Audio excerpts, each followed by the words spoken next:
Scott Bertram sitting in for Steve here on the Steve Gruber Show. Thanks for joining us. We talk now with Cheri Perry, a business strategist and workplace expert working with companies and organizations from coast to coast.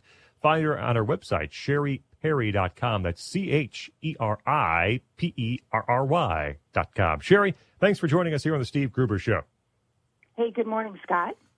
See a piece from Business Insider saying that companies may have employees working from home for an extended period of time. Many of us have been working from our homes, and some of us are going back to work over the past few weeks, of course. But what's the chances that this is a long-term proposition for a bunch of us? Hey, I think the chances are pretty darn good. I think when business leaders and owners look at the bottom line and they factor that in with employee satisfaction, I think they're finding that many of the people have taken this impromptu work from home scenario and really made the most of it. I know I could be in the minority.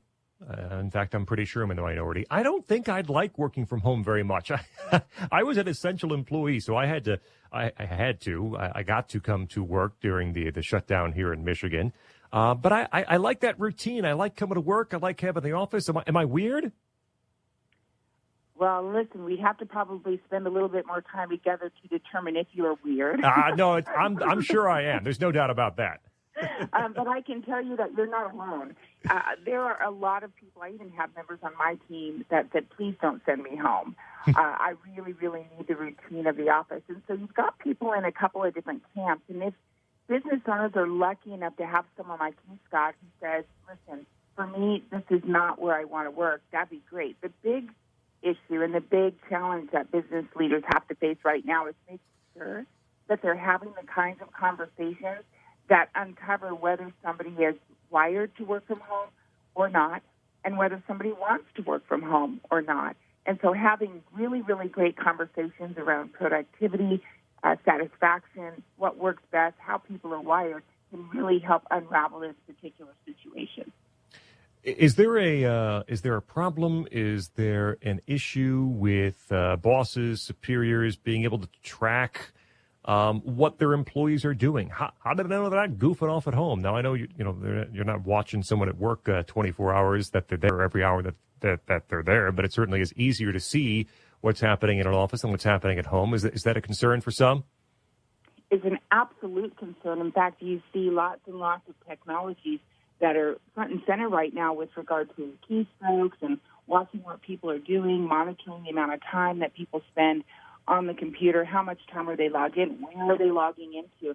And a lot of these kinds of technologies can certainly help put a leadership team at ease, but, man, it's a slippery slope and a double-edged sword, really, because as an employee, if I were working for you, Scott, and you said, by the way, I'll be watching everything you do, I might be a little weirded out by that.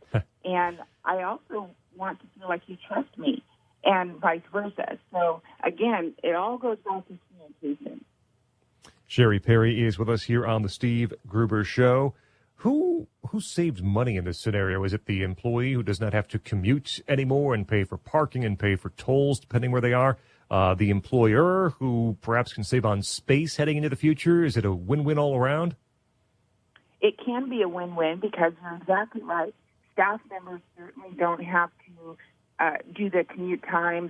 There's money savings when not having to go out to lunch and certain things like that. There's also a massive amount of time savings, which could be equated to money for staff.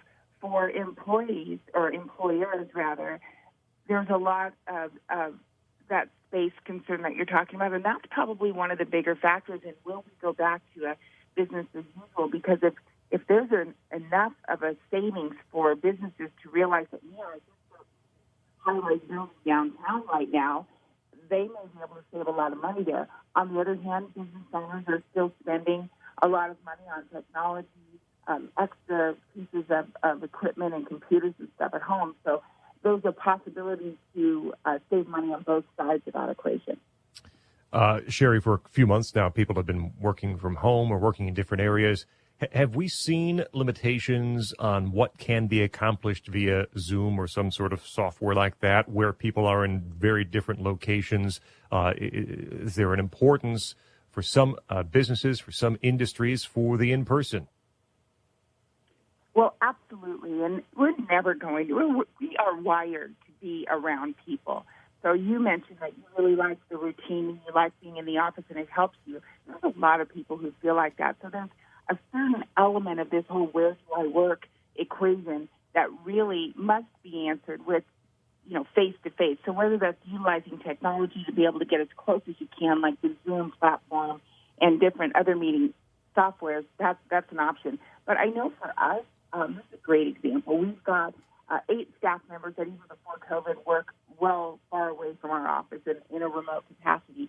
And we have at a minimum one time per quarter where those team members come in and actually they're in with the team. So it's important for business leaders to be looking at the overall impact, not just the bottom line of how much does this space cost, but what am I choosing to trade for that? Because you never want to lose that workplace culture. And a lot of times you need a lot of in-person contact to make that happen.